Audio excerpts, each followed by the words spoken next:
Hello दोस्तों, आज की वीडियो में हम 5 ऐसी चीज़ों के बारे में बात करेंगे जिनको अगर आप अपनी डेली लाइफ में इम्प्लीमेंट करते हैं तो आपका दिमाग तेज हो सकता है। और ये सभी बातें साइंटिफिकली प्रूव्ड हैं, तो इन बातों को सुनकर कोई भी आदमी ये कहकर रिजेक्ट नहीं कर सकता कि इनसे दिमाग तेज नहीं होता है। तो इस वीडियो को देखने के बाद आप अपने आप को रेट करना 1 से 5 की स्केल पर कि आप इनमें से कितनी बातों को फॉलो करते हैं। हर इंसान चाहता है कि उसे कोई जादुई गोली मिल जाए जिसे खाते ही उसका दिमाग तेज हो जाए, लेकिन ऐसी कोई जादुई गोली नहीं होती। लेकिन एक प्रोसेस ज़रूर है और ये सभी 5 चीज़ें उसी प्रोसेस में शामिल हैं। तो चलिए शुरू करते हैं। नंबर 1 है गुड ब्रेन डाइट। जो आप खाते हैं वही आप होते हैं, और ये बात बिल्कुल सही भी है, खास तौर पर आपके ब्रेन के लिए। मैं आपको 10 न्यूरो प्रोटेक्टिव फूड बताऊंगा। इनका कोई पर्टिकुलर ऑर्डर नहीं है।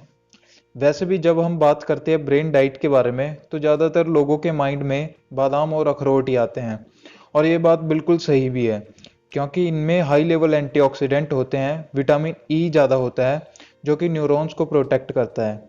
जिंक और मैग्नीशियम होता है जिससे हमारा मूड अच्छा बना रहता है, और अच्छा मूड हमारे ब्रेन के लिए डेफिनेटली अच्छा है।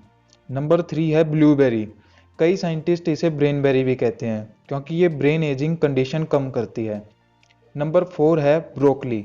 ये विटामिन के और फाइबर्स का अच्छा सोर्स है जिससे ब्रेन पावर इंक्रीज होता है। नंबर 5 है एवोकाडोज।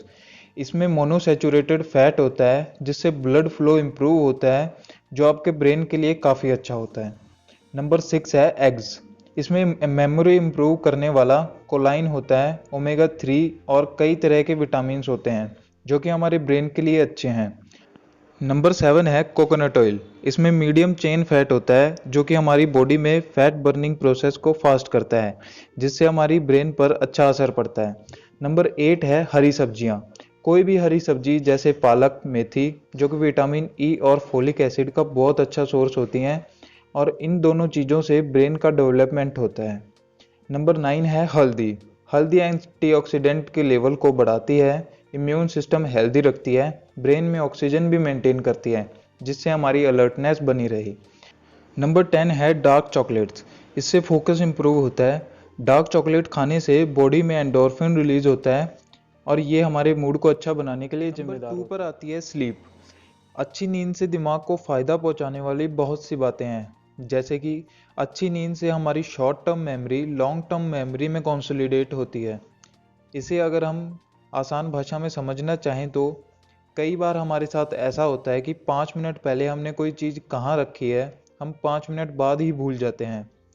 अच्छी नींद से ये प्रॉब्लम कम हो जाती है, और इससे हमारे ब्रेन में जमा प्लेग कम हो जाता है, जिससे कई दिमाग की बीमारियों का खतरा कम हो जाता है। रात की अच्छी नींद आपके स्ट्रेस लेवल को कम करती है और आपके फोकस को भी इम्प्रूव करती है, और साथ ही साथ आपका मूड भी अच्छा बनाए रखती है। इसलिए गुड स्लीप आपके ब्रेन के लिए उतनी ही इम्पोर्टेंट है जितनी आपके ब्रेन के लिए गुड ब्रेन डाइट। और साइंटिफिकली देखा जाए तो डेली हमें कम से कम 6 से 7 घंटे की स्लीप लेनी ही चाहिए। पॉइंट नंबर 3 है एक्सरसाइज। जब बात होती है एक्सरसाइज की तो ये बहुत ही क्लियर और साइंटिफिकली प्रूव्ड भी है कि जो चीज़ आपके हार्ट के लिए अच्छी है वो आपके ब्रेन के लिए भी। इससे आपके ब्रेन को प्योर ऑक्सीजन मिलती है और आपका फोकस इंक्रीज होता है। एक्सरसाइज ना केवल आपकी फिजिकल हेल्थ के लिए बल्कि आपकी मेंटल हेल्थ के लिए भी बहुत बेनिफिशियल है। आपके ब्रेन में एक्सरसाइज उन केमिकल्स को स्टिमुलेट करता है जो आपके मूड को और आपके ब्रेन के कुछ हिस्सों को सीखने के लिए जिम्मेदार बनाते हैं। एक्सरसाइज से एंडोर्फिन और सीरोटोनिन जैसे केमिकल्स आपके ब्रेन में रिलीज होते हैं जो कि आपके मूड को अच्छा रखने के लिए जिम्मेदार होते हैं। अगर आप रेगुलर रूप से डेली एक्सरसाइज करते हैं तो ये आपके स्ट्रेस और mental health conditions like depression और एंजाइटी के सिम्टम्स को कम करने में हेल्प करते हैं। इसलिए आपको कम से कम डेली 30 टू 45 मिनट एक्सरसाइज करनी ही चाहिए, और it can also improve your sleep which is important in many different ways. Point number 4 है न्यू लर्निंग्स। हमें हमेशा कुछ ना कुछ सीखते रहना चाहिए। न्यूरोजेनेसिस का मतलब होता है कि आप पूरी लाइफ न्यू ब्रेन सेल्स बना सकते हैं, और न्यूरोप्लास्टिसिटी का मतलब होता है कि आपका ब्रेन न्यू कनेक्शंस बना सके। महान साइंटिस्ट अल्बर्ट आइंस्टीन का ब्रेन भी एक नॉर्मल इंसान के जितना ही था, लेकिन उनके ब्रेन के पार्ट हाईली कनेक्टेड थे क्योंकि वो हमेशा एक्सपेरिमेंट करते रहते थे, हमेशा कुछ नया सीखते रहते थे। जब भी आपके ब्रेन में कोई नया थॉट आता है तो एक नया कनेक्शन बनता है। तो न्यूरोजेनेसिस और न्यूरोप्लास्टिसिटी को इम्प्रूव करने के लिए दो तरीके होते हैं, पहला नोवेलिटी और दूसरा न्यूट्रिशन। फॉर एग्जाम्पल, आपको अपने मसल्स को ग्रो करने के लिए कुछ नया करना पड़ता है, यानी कि अगर आप एक्सरसाइज नहीं करते हैं तो आपके मसल्स के लिए एक्सरसाइज नोवेलिटी है। एक्सरसाइज के साथ आप न्यूट्रिशन भी लेते हैं जिससे आपकी मसल्स बढ़ती हैं, बिल्कुल इसी तरह मेंटल मसल्स भी बढ़ती हैं। लेकिन जब लोग ये सोच लेते हैं कि हमें तो सब पता है, हमें कुछ नया सीखने की ज़रूरत नहीं, तो आप सीखना छोड़ देते हैं, तो आपके ब्रेन में न्यू कनेक्शन बनना भी बंद हो जाते हैं।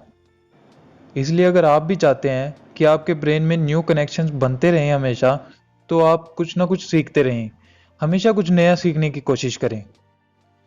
हमारा लास्ट और फिफ्थ पॉइंट है पॉजिटिव पीयर ग्रुप। हम सबको पता है कि हम जिन लोगों के साथ अपना ज़्यादातर टाइम स्पेंड करते हैं, हम भी वैसे ही हो जाते हैं। इसका भी एक साइंटिफिक रीज़न है।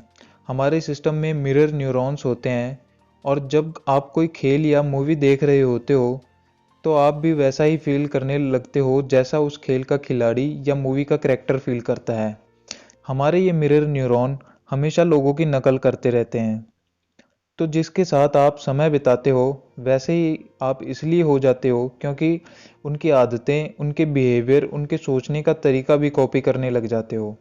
इसलिए कहते हैं कि हम उन लोगों के एवरेज होते हैं जिनके साथ हम अपना टाइम बिताते हैं। अगर आप 9 कंगाल लोगों के साथ अपना टाइम बिताते हो तो 10वें कंगाल भी आप ही होगे। तो आप अपना सोशल नेटवर्क भी एनालाइज करो और देखो कि आप किन लोगों के साथ टाइम बिताना पसंद करते हो। इन 5 पॉइंटों के साथ मैं एक मिनी पॉइंट और जोड़ना चाहूँगा, जो कि है क्लीन एनवायरनमेंट। क्लीन एनवायरनमेंट हमारे ब्रेन के लिए बहुत अच्छा होता है। जब आप अपने आसपास सफाई रखते हो तो आपके थॉट्स में भी क्लैरिटी आती है। क्लीन एनवायरनमेंट से मतलब सिर्फ अपनी टेबल या बेड या पूरा रूम क्लीन कर लेना नहीं है। इसका मतलब है साफ पानी भी, साफ हवा भी। और गंदा पानी और गैर पोल्यूशन हमारे ब्रेन के लिए बिल्कुल भी अच्छा नहीं होता। इसलिए अपने आसपास हमेशा सफाई बनाए रखें।